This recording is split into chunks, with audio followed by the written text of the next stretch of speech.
Hey, everybody, and welcome back to another exciting episode of the 52-week movie challenge. I'm your host, Jonathan Moody, and I'm going to be talking about, I'm going to show you. So today's challenge, or this week's challenge, was an early film of a famous actor or actress. So before we get into that exactly, I picked Valley Girl, starring a young Nick Cage. So there you go. So it's lucky I still have the DVD. I thought it was at the studio, but it's here at this house. So that was good. Let's go into let's start it off. So here's so to begin with, the movie title is Valley Girl. The year was released was 1983. My date challenge completed was the 31st, which is today. Let's see. The aspect ratio is 1:85:1. Runtime is an hour and 39 minutes.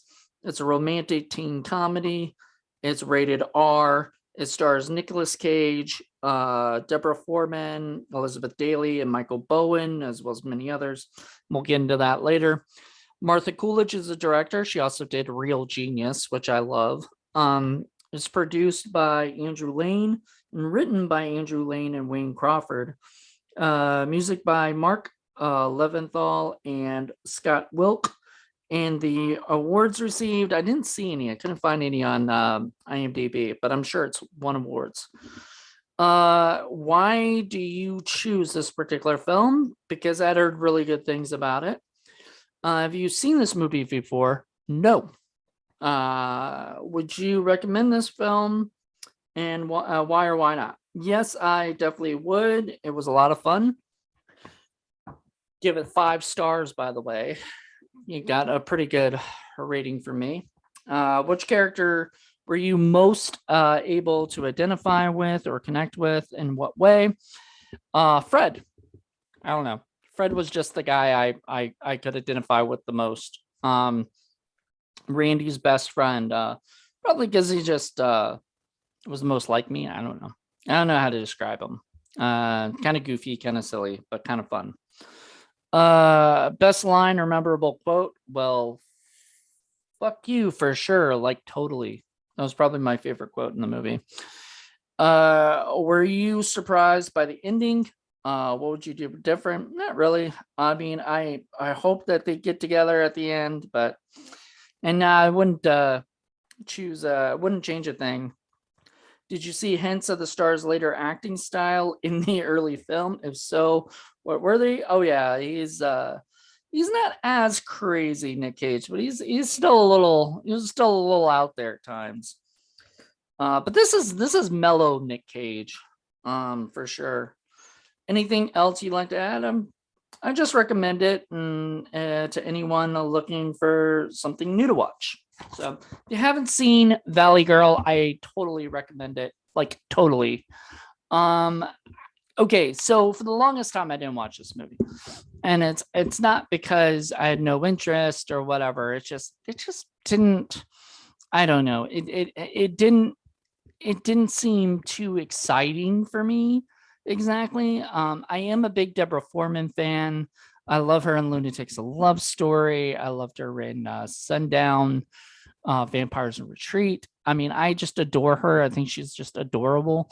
And in this, she's just super adorable as this teenage chick who's dealing with the love of her life. Now, I'll read you kind of the synopsis here. It says, Julie's cool, Randy's not.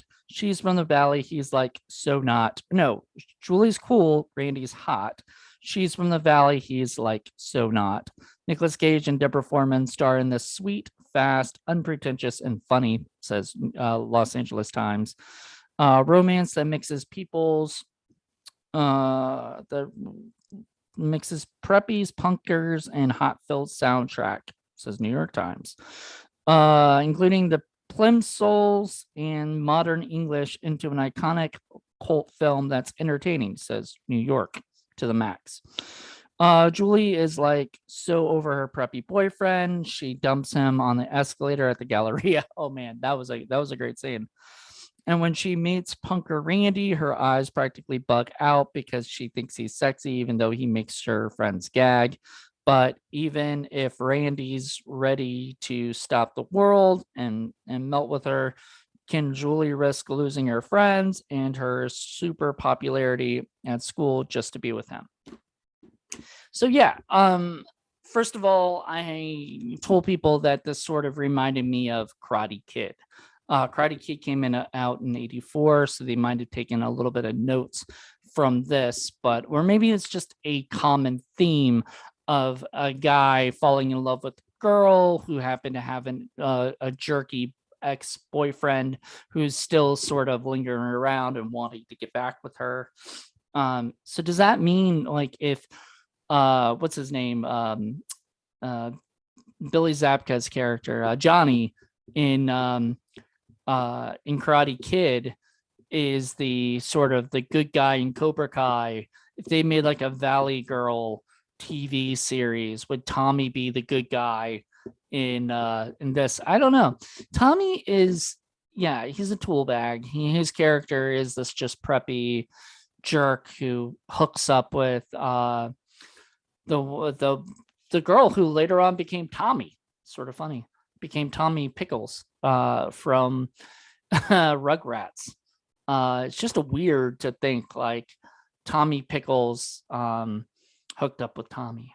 But anyway, so there's this thing between them all, and there's all these different characters, and there's some subplots like Susie's stepmom, I guess it is, tries to hook up with the crush that Susie has.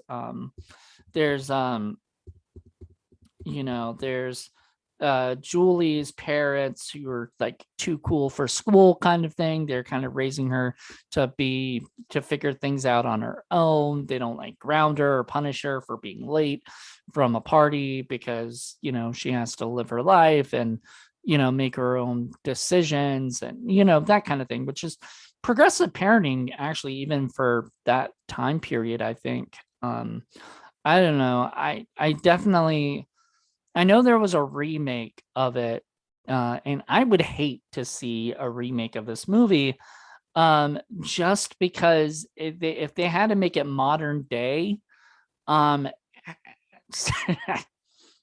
I'm sorry, but modern day kids, I mean, this is just there's a great quote in the movie where the kids the parents are like, "Oh, you remember when things were a lot more dangerous when we were in school." And every parent thinks that, but like every kid grows up to say that later about their kids. And so every kid actually, has a pretty screwed up thing, except I mean, I don't know. I never really went to parties when I was a kid. I went to like one and I really hated it. I didn't want to be there. Just I didn't drink back then. Later drunk in life, but I didn't drink back then. And so it wasn't as fun for me. It was like watching a bunch of idiots run around. And so watching these movies, it sort of makes me laugh because especially the party scenes are so 80s party scenes and everything. And all in all though, I really enjoyed it. I thought it was a lot of fun. The characters were just cute. And I liked I definitely like Nicolas Cage in it from his early work. I mean, you can sort of see that who he eventually became as far as like a big star. I don't know when they were making it if they thought, oh man, Nick Cage is going to be this huge actor. He probably didn't. They probably thought he was going to be just like everybody else. And I'm surprised that Deborah Foreman didn't become a huge star. She had all that had to have been a choice that she made in life where she chose not to kind of go down that route because she is wonderful. So I absolutely adored it. So I don't know. I just loved her. I loved everybody, and I'm kind of happy there is commentary. Did not listen to it, but there's current commentary with director Martha Coolidge, as I said, I'm a really big fan of Real Genius, which I think came out like right after this movie, a couple years after. And that movie is just freaking phenomenous. Yes, that's the word. Phenomenous. It is amazing and very funny. And Deborah Foreman has a small little cameo in that movie. So I just adored this. I thought, wow, I hope that more people get to see this film that haven't seen it.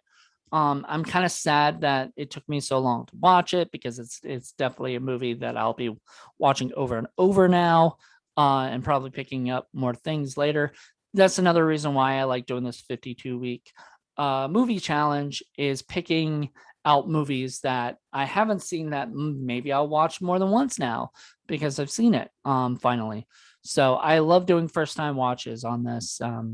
So join me next week. Next week, what is it? It's like one with subtitles, I think.